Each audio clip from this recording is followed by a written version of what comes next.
नमस्कार। आप सभी का स्वागत है हमारे चैनल MHRD टीचर में। मेरा नाम है अनुपम तिवारी। मैं MP में टीचर हूँ। इस वीडियो में हम बात करेंगे कि अगर किसी पर FIR हो जाता है तो क्या वो सरकारी नौकरी के लिए योग्य है या नहीं, या अगर FIR के बाद अगर वो साबित हो जाता है तो उसकी क्या प्रोसेस रहेगी, और अगर आप जॉब में हैं तब आप पर क्या प्रभाव पड़ेगा। अगर आप जॉब में नहीं हैं, आप जॉब के पहले आप परीक्षा की तैयारी कर रहे हैं, आपका सिलेक्शन होने वाला है, आपने फॉर्म भर दिया, आप सिलेक्शन प्रोसेस में हैं, अगर तब आप पर FIR हो गया है या आप पर न्यायालय में कोई मुकदमा विचाराधीन है, तब उस परिस्थिति में आपकी जॉब पर क्या प्रभाव पड़ेगा, आपको जॉब मिलेगी या जॉब नहीं मिलेगी, तो उसके बारे में हम समझेंगे। देखो, सुप्रीम कोर्ट ने फैसला दे दिया है। अभी क्या हुआ था कि 2023 में, पिछले साल, केरल हाई कोर्ट ने एक फैसला दिया था कि अगर आप पर FIR हो जाती है, FIR का फुल फॉर्म होता है फर्स्ट इन्फॉर्मेशन रिपोर्ट, अगर आप पर FIR हो जाती है तो एक किसी भी प्रकार से आपकी चारित्रिक पृष्ठभूमि को वो परिभाषित नहीं करती है। तो इस प्रकार FIR किसी प्रकार से आपकी योग्यता को स्पष्ट नहीं करती है, इसलिए FIR के आधार पर आप किसी व्यक्ति को नौकरी से बर्खास्त नहीं कर सकते या नौकरी लेने से इनकार नहीं किया जा सकता।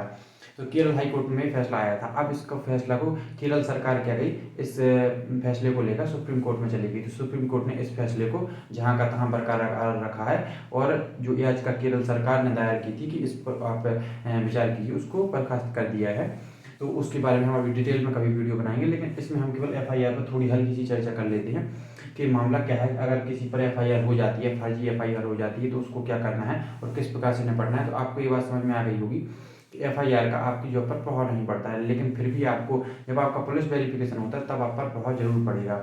अगर आप पर FIR दर्ज है, तब आप पुलिस वाले आपको परेशान कर सकते हैं, आपको रोक सकते हैं, आपकी जॉब को रोक सकते हैं, आपकी ज्वाइनिंग को रोक सकते हैं, आपको कुछ देर आपके लिए विचाराधीन रख सकते हैं, आप पर जांच बिठा सकते हैं। तो वो आप पुलिस वालों का आंतरिक मामला रहता है, वो पुलिस वेरिफिकेशन के दौरान आंतरिक रूप से कर लेते हैं अपना वेरिफिकेशन कि किस लड़के लड़की ने किस प्रकार की उसकी पृष्ठभूमि है, आपराधिक पृष्ठभूमि है, या किसी में उसको फंसाया गया है। तो इस प्रकार आपकी जांच करने के बाद आपका वेरिफिकेशन कर देते हैं। लेकिन अगर आप समझते हैं, अगर जैसे FIR देखो दो प्रकार की होती है। एक तो होती है कि सिविल मामले होते हैं, कुछ होते हैं क्रिमिनल मामले। अगर कुछ आपने ऐसा, क्रिमिनल मामले में कुछ संज्ञेय कुछ असंज्ञेय होते हैं। कुछ ऐसे मामले होते हैं कि जिन पर अगर आपने वो अगर क्राइम कर दिया है, जैसे लूटपाट कर दिया है, मारपीट कुछ ज़्यादा ही, किसी का सर फोड़ दिया, कुछ ज़्यादा हाथापाई कर ली, तो उसमें क्या हो जाता है, फिर आप पर उन पुलिस वालों को FIR लिखना जरूरी हो जाता है। तो अगर जैसे आप पर FIR लिखी है, अगर आप पर हाथापाई हो गई हो, अगर पुलिस वाले आपकी FIR नहीं लिख रहे हैं, तब उस परिस्थिति में क्या करना है। तो जब अगर आप पर हाथापाई हो गई, या आप पर कुछ मारपीट हो गई है, तब अगर पुलिस वाले आपकी FIR नहीं लिख रहे हैं, तो आपको DSP के पास जाना होता है। तो अगर आप, जो DSP होता है, तो अगर वहाँ पर आपकी FIR नहीं लग रही है, तो आपको SP ऑफिस में जाना है, जो कप्तान कहलाता है, जिले में एक ही होता है। तो अगर DSP नहीं लिखता है तो SP आमतौर पर ये लोग लिख लेते हैं, और मामले की गंभीरता को समझते हैं कि जब कोई व्यक्ति यहाँ तक आया है तो इस बात को ज़्यादा नहीं बढ़ाया जाए, वहाँ पर लिख लिया जाता है। अगर ये लोग भी नहीं लिखते हैं, तब आप मजिस्ट्रेट के पास जा सकते हैं, और 156 के तहत FIR दर्ज मजिस्ट्रेट कर सकता है, और उस थाने आपको भेज सकता है कि आप इस पर कार्रवाई कीजिएगा। तब बहुत ही बड़ी बात हो जाती है, अगर मजिस्ट्रेट लिख के भेजता है, तब पुलिस वालों को उस पर कार्रवाई करनी भी होती है, और साथ में वो पुलिस के विरुद्ध भी 116A के तहत FIR लिख सकता है कि आपने एक काम नहीं किया है, या कि जनता को परेशान कर रहे हैं। तो इस प्रकार होती है। ये तो जब की बात होती है जब आपके विरुद्ध नहीं लिख रही होती। अब हम बात करते हैं, अगर फर्जी FIR आपके विरुद्ध हो जाती है, तब आपको क्या करना चाहिए, और इस परिस्थिति में अगर किसी पर हो जाती है तो क्या आपके पास ऑप्शन रहते हैं। तो आपको सबसे पहले, अगर फर्जी FIR हो गई है तो ये संज्ञेय मामला है। तो अगर किसी ने, आपके घर वालों ने किसी पर मारपीट की है, और अगर आप कहीं बाहर पढ़ रहे हैं, तब भी आपका नाम आ गया है, तब इस परिस्थिति में आपको अगर गिरफ्तार, सबसे पहले आपको गिरफ्तारी से बचना है कि आप गिरफ्तार ना हो पाए। इसके लिए आप अपने वकील को ले जाकर आप अग्रिम जमानत ले लीजिएगा। आप कोर्ट में जाकर अग्रिम जमानत अपने वकील के माध्यम से ले सकते हैं। आपको कोर्ट में पेश करना है कि मुझको फंसाया जा सकता है इस स्थिति में, इसलिए आप हमको अग्रिम जमानत करिएगा। फिर अगर आपके पास वो अग्रिम जमानत का कार्ड है, तब आप पुलिस के सामने घूम सकते हैं, और पुलिस आपको नहीं पकड़ेगी जब तक आपके पास अग्रिम जमानत है। फिर आपको, लेकिन ऐसा नहीं है कि आपने अग्रिम जमानत ले ली तो आप दोषी करार नहीं हो सकते। अगर आपका FIR में नाम है, आपने अग्रिम जमानत ले ली, आपको मतलब पुलिस पकड़ेगी नहीं, लेकिन आप पर जांच पूरी होगी, और इस दौरान आपको भी साबित करना पड़ेगा कि हाँ, हम इस क्राइम में इन्वॉल्व नहीं थे। तो सलमान जी को, अगर आप इस परिस्थिति में, आप ये भी कर सकते हैं कि आप आपके पास कोई ना कोई तो प्रूफ होगा। अगर आप उस परिस्थिति में नहीं हैं, अगर आप कहीं बाहर रहते हैं, तो देखो सबसे अच्छा तरीका होता है कि आप कहीं पर एक सरकारी हॉस्पिटल में आप भर्ती हो जाएँ, कोई पर्ची निकलवा लें, जिससे आपके पास प्रूफ होता है कि हाँ, हम यहाँ पर आए थे, इस दौरान यहाँ पर थे, तो हम वहाँ पर कैसे हो सकते हैं। ये सबसे अच्छा तरीका होता है। अगर और भी कोई आपके पास प्रूफ हो, आपके कोई दोस्त यार मित्र हों, या आप कहीं भी जहाँ जाते हों, वहाँ पर आपको कोई प्रूफ होता है, तो आप वहाँ पर उसको जाकर आप एसपी ऑफिस में प्रूफ दे सकते हैं कि हाँ, हमारे इसमें फर्जी नाम है। तो वो भी अगर समझ जाते हैं कि फर्जी फंसाया जा रहा है, क्योंकि आमतौर पर देखा जाता है कि जब भी लड़ाई झगड़ा होता है तो कई सारे लोगों का नाम लिखवा दिया जाता है। तो इस प्रकार में वो एसपी ऑफिस जाकर भी अपना प्रूफ दे सकते हैं। अगर पुलिस पकड़ ले तो सबसे पहले तो आप ये भी कर सकते हैं कि आप उसके साथ समझौता कराइए कि हाँ, समझौता करा लें दोनों पार्टी। कुछ लोग होते हैं कि समझौता करा लेते हैं, लेकिन फिर भी समझौता नहीं करते हैं। तब आप सेक्शन 482 के तहत आप हाई कोर्ट जा सकते हैं। अब हाई कोर्ट जाएंगे, अपना वकील करिएगा, तब अगर वहाँ पर आप प्रूव करिएगा तो वकील, अगर वो हाई कोर्ट में जब आप जाते हैं तो वहाँ पर वो आपको निकाल लेते हैं सब कुछ। अगर आपके अंदर कोई कमी है, अगर आप वहाँ पर झूठ बोल रहे हैं, तो आप वहाँ पर पकड़ जाएंगे।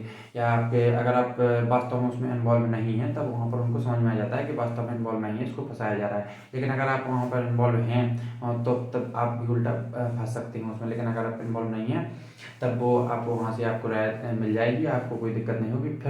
फिर आप वहाँ पर सेक्शन 500 के तहत मानहानि का दावा उस पर ठोक सकते हैं जिसने आपको फंसाया है, और 211 के तहत भी आपको फंसाने का दावा भी आप उस पर ठोक सकते हैं। तो आपको उस पर भी धाराएं लग जाएंगी कि उसने आपको गलत तरीके से फंसाया है। इस प्रकार आप बच सकते हैं।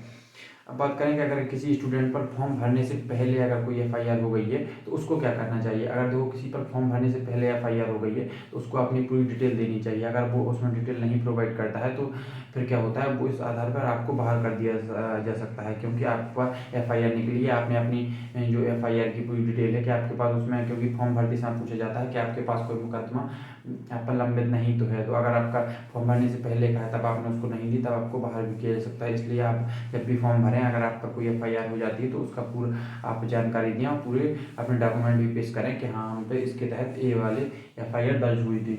तो उसमें आपको कोई दिक्कत नहीं होती है। आपको बाइज्जत आपको आगे बढ़ा दिया जाता है, आपका डॉक्यूमेंट वेरिफिकेशन सही कर दिया जाता है। लेकिन आप अगर जानकारी प्रोवाइड नहीं करते हैं, तो हर थाने में आपकी रिपोर्ट जरूर उनके पास होती है, वो आपको होल्ड पर रख सकते हैं।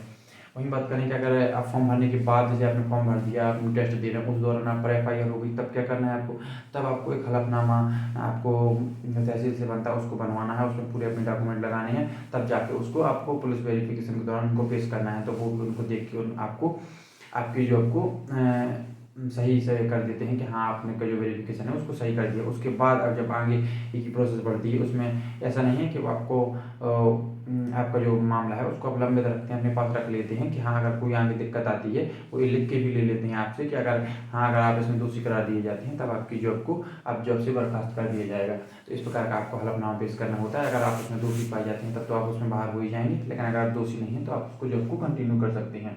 और अगर आप जॉब में हैं, उस दौरान अगर आप पर कोई एफआईआर हो गई है, तब आपको क्या करना है। तब आपका देखो, जब आप जॉब में हैं, अगर आपको 24 घंटे से ज़्यादा, 48 घंटे की आपको अगर पुलिस हिरासत में रख लेती है, अगर मजिस्ट्रेट कहता है, जैसे 24 घंटे पुलिस के पास अधिकार होता है कि 24 घंटे से ज़्यादा अपने पास नहीं रख सकती है, लेकिन मजिस्ट्रेट कह सकता है किसी भी आपने कोई सीरियस क्राइम किया है, तो उस स्थिति में मजिस्ट्रेट पुलिस को अथॉरिटी दे देता है कि आप 48 घंटे तक इनको रख सकते हैं। अगर 48 घंटे से ज़्यादा आप पुलिस की कस्टडी में, अरेस्ट में रहती हैं, तब आपको आपकी जॉब से सस्पेंड कर दिया जाएगा। सस्पेंड का मतलब ये नहीं होता है कि आपको बर्खास्त कर दिया, आपको आधी सैलरी पर रखा जाता है।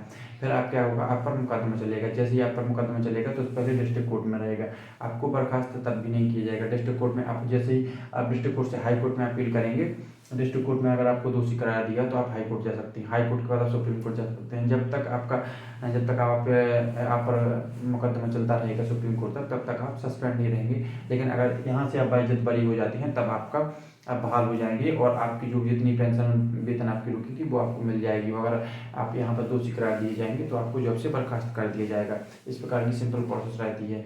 और इसी प्रकार की हम एक वीडियो इस पर और बना दिए देंगे कि जो केरल हाई कोर्ट का मामला है और सुप्रीम कोर्ट का मामला है, वो पूरा डिटेल में हम समझा देंगे किस प्रकार से हुआ है, जॉब में क्या प्रभाव पड़ता है, और जॉब वाले जो रनिंग में स्टूडेंट है उनका पुलिस वेरिफिकेशन किस प्रकार होता है, इस पर हम वीडियो डिटेल में बना देंगे। आई होप ये जानकारी आपको समझ में आ गई होगी। इसी प्रकार की और जानकारी के लिए हमारे चैनल MHRD टीचर को सब्सक्राइब कर लें। धन्यवाद।